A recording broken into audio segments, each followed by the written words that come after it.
Doctor اگر صاحب وہ ایک سوال پرمیشن آپ سے پوچھ لوں، نواز شریف کو اس وقت جو پروٹوکول مل رہا ہے اور جو ایکشنز ہیں ہماری انتظامیہ کے، اس سے لگتا یہ ہے کہ پرائم منسٹر ان ویٹنگ، حالانکہ ابھی تک وہ نااہل بھی ہیں، سزا یافتہ بھی ہیں، ایک سپریم کورٹ کا ان کے اوپر 5 رکنی بینچ کا فیصلہ بھی ہے کہ 62(1)(f) کی disqualification is for life time, Tareen صاحب کے اوپر بھی اس کا اطلاق ہوتا ہے. تو اس کے باوجود ان کا جو پوزیشن اس وقت یہی ہے کہ پرائم منسٹر ان ویٹنگ ہے، سارے آگے پیچھے ان کے گھوم رہے ہیں. یہ آپ کو درست لگتا ہے یہ سٹیپ، یہ جو اچانک کایا پلٹ ہوئی ہے، یہ درست ہے یا اس کو گریجول ایک پروسیس سے ایوالو ہو جانے دیتے ہیں؟ بالکل غلط ہے جی، اس کو آپ کیسے کہہ سکتے ہیں کہ یہ درست ہے؟ ہاں، as a ex prime minister جو ان کی ایک بلو بک کے مطابق جو ان کو سیکورٹی آتھرائزڈ ہے وہ ان کو ضرور ملنی چاہیے. وہ آپ کو پتہ ہی ہے وہ کتنی ہیں، اوبویسلی اتنی نہیں ہے جتنی نظر آتی ہے. فیڈرل منسٹر کی سیکورٹی ہوتی ہے ایکس پرائم منسٹر کی. بس آلموسٹ. تو وہ تو بالکل غلط آ رہا ہے. اور شاید یہ جو آج ہم سب کچھ دیکھ رہے ہیں یہ وہ وجوہات ہوں گی جو الٹیمیٹلی جن کی وجہ سے پھر لوگ 2024 کے الیکشنز کو ریجیکٹ کریں گے. یہ جو آج ہم باتیں کر رہے ہیں آپ اینٹیسپیٹ کر رہے ہیں کہ میں لوگ ریجیکٹ کر رہے ہیں؟ بالکل یہ ریجیکٹ ہوں گے اگر اس طرح ہوتا رہا. میں یہ کہتا ہوں کہ چلو دکھانے کے لیے صحیح کوئی فیئر اینڈ فری والا ماحول تو بنانے کی کوشش کیجیے نا. ابھی رانجھا صاحب نے فرمایا جی ڈی لمیٹیشن میں جو ہمارا ہاتھ نہیں تھا. میں آپ کو حلفاً کہتا ہوں کہ ان کا ہاتھ تھا. مجھے ضلع قصور میں جو نظر آیا یہ کہتے ہیں تو میں ان کو پروگرام کے بعد بیٹھ کے تو میں بتا دیتا ہوں کیسے لوگوں کی خواہش کے مطابق وہاں پہ نقشے بنے. دوسری چیز، پوسٹنگ ٹرانسفر نہیں ہو رہی. دوبارہ اگر حلف لینا چاہتے ہیں تو لے لیں.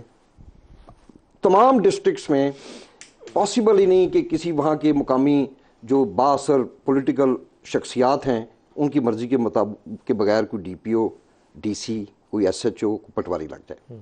تو یہ تو بالکل میں اس کو ریجیکٹ کرتا ہوں. یہ آپ نے صحیح باتیں بتائی. اگلی بات آ گئی، اب یہ ہمارے بھائی ہیں پنجوتھا صاحب، سوری مجھے اب دونوں کے بارے میں باتیں کرنی پڑ رہی.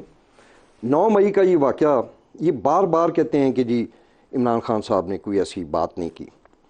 پہلے تو میں سوال یہ پوچھوں گا کہ یہ ہمارے ایک بھائی ہیں، لائر ہیں، اور زیادہ منظر عام پہ بھی یہ 9 مئی کے بعد ہی آئے کہ جب باقی لوگ نہیں آ سکے. تو یہ چونکہ لائر ہیں، کالا کوٹ پہنتے ہیں، یہ ان کو ریپرزینٹ بھی کرتے ہیں. تو اب میں دیکھتا ہوں کہ ہمارے جو اس طرح کے ٹاک شوز ہوتے ہیں اس میں جو 2-3 ہمارے بھائی آتے ہیں یہ ساری لائرز ہیں. میں نہیں سمجھتا کہ یہ کسی ایک بھی سینئر لیڈرشپ کی میٹنگ کا حصہ رہے ہوں. جب عمران خان صاحب تھے میں کم از کم 4 مہینے اس کا حصہ رہا ہوں. مجھے اچھا نہیں لگتا کہ میں بیٹھ کے تو اس وقت کی جو کانفیڈینشیل باتیں تھیں وہ کروں. مگر بدقسمتی ایک چیز میں ضرور کرنا چاہوں گا، شاید عمران خان نے یہ نہ کہا ہو کہ آپ جا کے کور کمانڈر ہاؤس کو آگ لگا دیں، مگر یہ ضرور کہا جاتا تھا کہ اب اگر عمران خان کو کچھ بھی ہوا تو جو احتجاج ہے یہ فوجی انسٹالیشنز کے سامنے ہوگا. یہ مطلب ان میٹنگز کے اندر کہا جاتا ہے اوبویسلی جہاں سینئر لیڈرشپ بیٹھی. بالکل I was a part of that کہ جی اب جو احتجاج ہے اگلا وہ ہوگا ان مطلب جہاں پہ بھی فوجی انسٹالیشنز ہیں. اگلا میرا سوال اب ان کو نہیں پتا ہوگا، میں بتاتا میں ایک سیکنڈ، میں وزیر داخلہ تھا، چلیں ان کو نہیں پتا میں ہی بتا دیتا ہوں کہ مجھے کیوں ہٹایا گیا. مجھے اس لیے ہٹایا گیا، میری پرسیپشن یہ تھی کہ یہ آرمی آفیسر ہے اور شاید یہ کسی قسم کے پرتشدد واقعے کو نہ ہونے دے. کہ جب لانگ مارچ آئے گی مجھے سوال پوچھا گیا کہ آپ پولیس یوز کریں گے، تو میں نے کہا جی نہیں کروں گا. میں نے کہا سیکورٹی پرووائڈ کروں گا جیسے کہ ماضی میں بلاول صاحب کا آیا، مہنگائی مارچ ان لوگوں نے بھی کی. میں نے کہا اس حد تک سیکورٹی ہم دیں گے، وہ آپ کو ایک قانونی آئینی حق ہے. تو مت بھیڑ، تصادم، تو یہ تو فضا کریٹ ہو گئی تھی. اس کے بعد بے شمار معصوم لوگ تھے. اب جب آپ موب کی شکل میں چلے جاتے ہیں نا تو پھر وہ میرے آپ کے کنٹرول میں نہیں رہتے.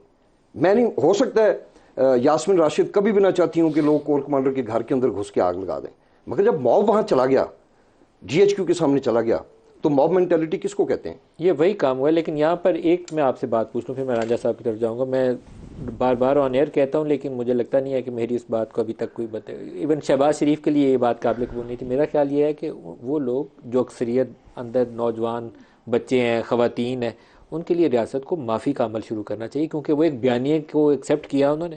پولیٹیکل بیانیہ تھا، وہ غلط تھا، صحیح تھا، وہ ہم ڈیبیٹیبل کریں گے. صرف آپ ان لوگوں پہ ہاتھ ڈالیں جو آگ لگانے والے تھے، توڑ پھوڑ کرنے والے تھے، یا کسی باقاعدہ یا لگوانے والے تھے، یا لگوانے والے تھے. میں آپ کی بات سے 100% اتفاق کرتا ہوں. اگر کوئی ہمارے دیکھیں وہ ہماری بچے ہیں نا، اس ملک کے شہری ہیں، اگر انہوں نے کوئی غلطی، ہم اپنے بچوں کی کتنی غلطیاں معاف کر دیتے ہیں. خدا نہ خواستہ کسی کا بچہ 302 میں بھی ملوث ہو تو ہم اس کے لیے کھڑے ہو جاتے ہیں کہ اس کو معافی مل جائے یا سزا نہ ہو. تو انہوں نے اوبویسلی ان بچوں نے بہت غلط حرکت کی ہے، مگر اس میں ان کا بہت زیادہ قصور نہیں ہے. جنہوں نے ان کا یہ مائنڈ بنایا، وہ جو مطلب سارا اس کے پیچھے تھے، جو کانسپریسی کا جنہوں جو بھی تو، تھے. لیکن پھر ان کے لیے ایک معافی کا عمل شروع کرنا چاہیے، لیڈرشپ لیول پہ اس پہ بات ہونی چاہیے. رانجھا صاحب میری بھی آپ کے اس پلیٹ فارم کے حوالے سے یہ ریکویسٹ ہے کہ معافی بہت اچھی چیز ہے اور اس سے عوام میں اچھا تاثر جائے گا. عوام میں نفرت سمیٹنے میں نا، ختم کرنے میں مدد ملتی ہے اس میں.